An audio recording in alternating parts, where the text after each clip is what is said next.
Hey, Hey, Matt. Hey, Matt. hey, I'm Matt. I'm an addict. Thanks for asking me to speak, Rob. Grateful to be here and grateful to be, breaking the end of the year out with a meeting for sure, because it's been definitely been a tough year. But I'm just gonna kind of share. I guess I'm just gonna share like my experience with like through the process and with the steps. And how they've impacted my life. I came to NA. I think it was in February of 2013, right before I got out of, right after I got out of prison.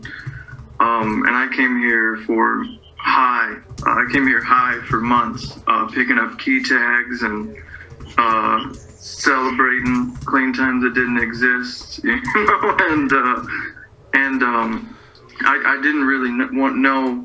I didn't really know what I wanted. I didn't really know. I don't think I really wanted to be clean when I got here. But I kept coming back. I kept coming back anyway. You know, when I started to hear the little things that I heard around the rooms that people had said, they started to pick up on me. And there's a piece in the first step that says, if we're powerless over our addiction, how can Narcotics Anonymous help? And we begin by asking for help. And I still remember the last time that I was sitting on the front porch of this recovery home. And I remember crying and calling somebody from a phone list. And they took me to a meeting that day, and I still had the key tag somewhere. And that was the first time that I had. That was the first time I can remember that I surrendered. And when I say surrendered, I mean like everything in my life had consistently fallen apart over and over again, no matter how many times I tried, no matter how many times I had tried to stop picking up, like how many deals I made with myself, like I couldn't even, you know, I'm going to save this until the morning, you know, was something that was never on the table for me. And it wasn't until that day that I asked someone for help, I had begun to make a decision. And our literature says a decision is a starting point of action. And I made the 90 and 90. I went through like a couple sponsors. One thing I remember is people saying is like, if you don't like a sponsor, fire them and get another one. But I went through a couple sponsors, and I found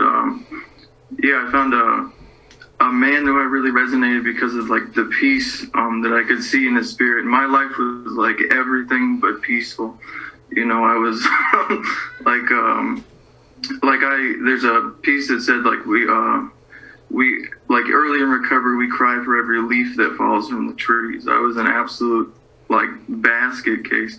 A few years ago, I was somebody asked me to speak, and I was feeling really like good about myself. And the guy was like, I remember when you had 30 days clean and you were sharing about how you wanted to kill yourself in a meeting about where the topic was gratitude. And I was like, and sometimes it's easy for me to forget like what it was like when I got here and why, you know, but that is the reason, you know, that's not the only reason that I stay here.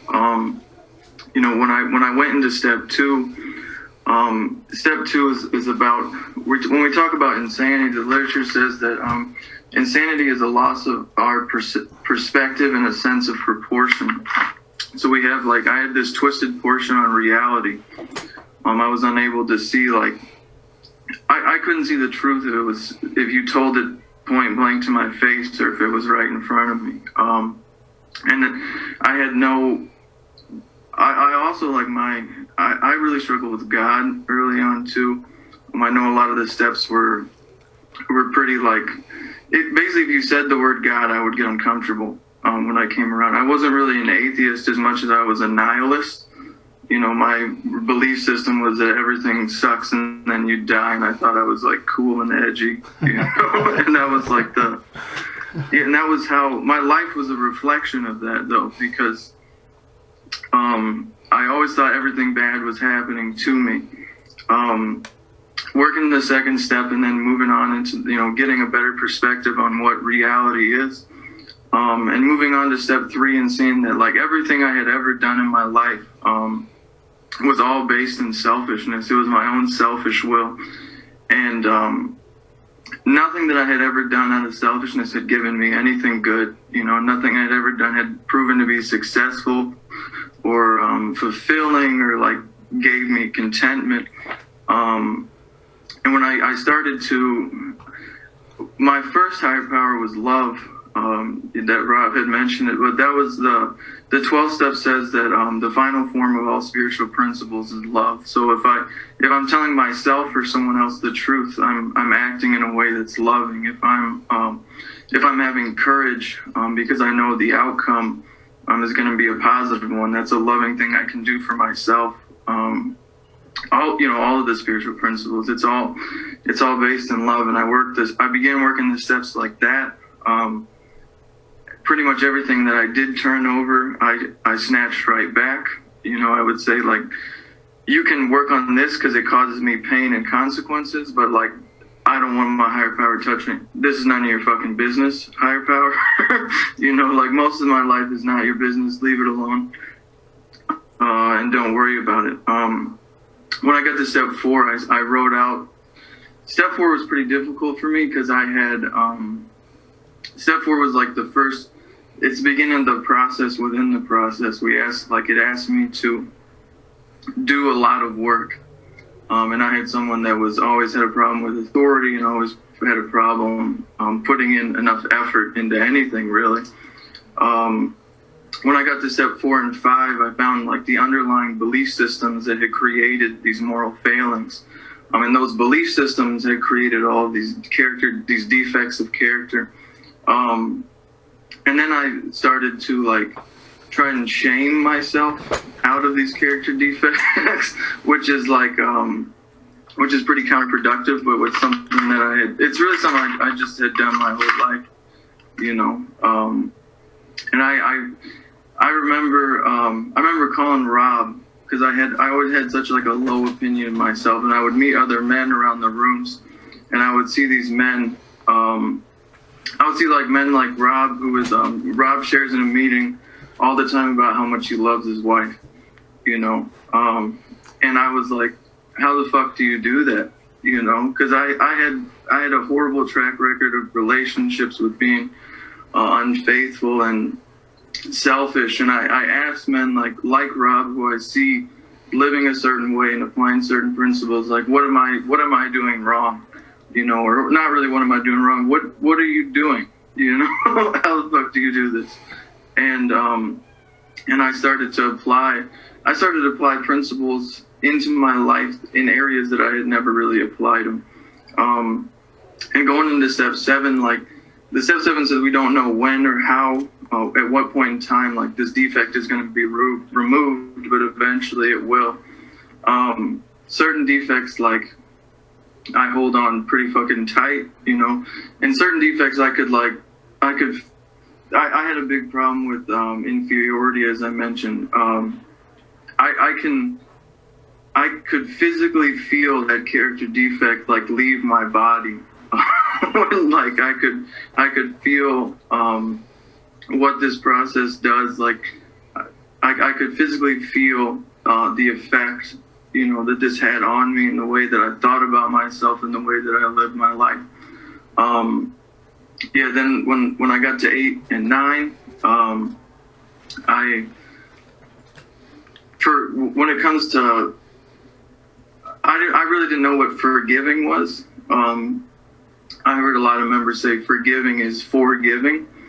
But think that when I'm able to see like all of the drastic amount of harm, and all of the ways that my behavior has affected other people, at first I like, once again, it was really uncomfortable, working a 9-step and an 8-step and seeing like how far I had gone. But after a while, I was able. I remember I had taken a suggestion my sponsor had given me, and I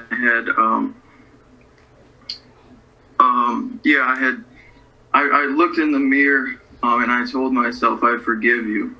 for a lot of these things that I had held on to my whole life that I had done. And really that was like each step, including step 9, is like a different facet of freedom that I felt in my life.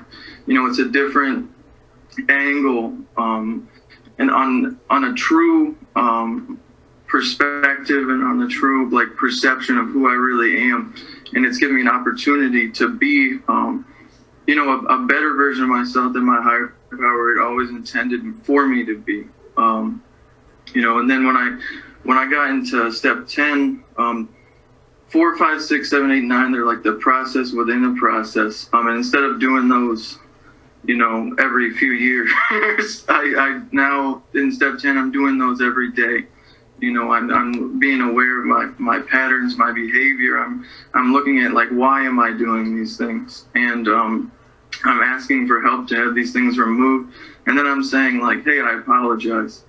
You know, when I not just sorry, like I was a sorry motherfucker when I was using, because I said sorry to everybody constantly, but then I would do the same thing over and over again. But it was like an active change in my thoughts, patterns, and behavior. Came in step 10 when I could see all the ways I had fallen short on applying it, spiritual principles, and all the ways that I like consistently didn't live up to my own values. When I got to step 11, step 11 is like where our higher power's will for us becomes our own like true and perfect will for ourselves. I've meditated for almost since I got clean, because it was a suggestion for me, but like I still struggle with that step because I still had so much that I was holding on to, even though that I knew it wasn't any good. You know, even though I knew that this shit that I do consistently doesn't work, but I'm going to keep doing it anyway because it's really comfortable to keep doing that. And I had struggled with step 11 with that. And then something happened to me. It's something I can't really like describe as much, but I became able to feel like when I'm living in my higher power's will, and I'm really able to feel when I'm not. For instance, I got a call from a debt collector. I didn't even know I had a debt the other day, and I was like, why are you doing this to people in a pandemic? And I got immediately self-righteous, and and I was like, halfway through the conversation, I was like, this is definitely not God's will, you know? And whereas before I would have hung up that phone and I would have been like, damn, I'm right. You know?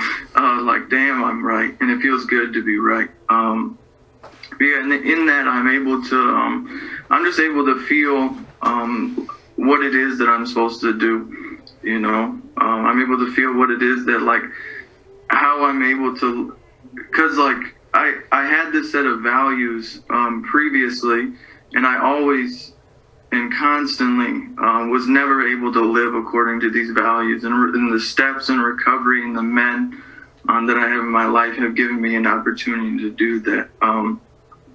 With step 12, by the time I had gotten to step 12, my life stopped being about Matt all the fucking time. You know, it stopped being about like, what's the best thing that I could do that would make me feel good right now, and it started being about other people. Because like step 12 is all about like the culmination of everything that happened in the other steps and how it affects my relationship. Because for me, like recovery life, it's all about relationships, like relationship with myself, with other people, with other addicts, with my family, with my wife, you know, with my loved ones. It's all about, like, in reality, it's all about these relationships, and without those, I'm alone, and I'm back to where I was when I came here, where I didn't know what to do. But yeah, I'll shut up so we can spare some more time. But yeah, thanks for asking me to share, and thank you guys for being here. Keep coming back.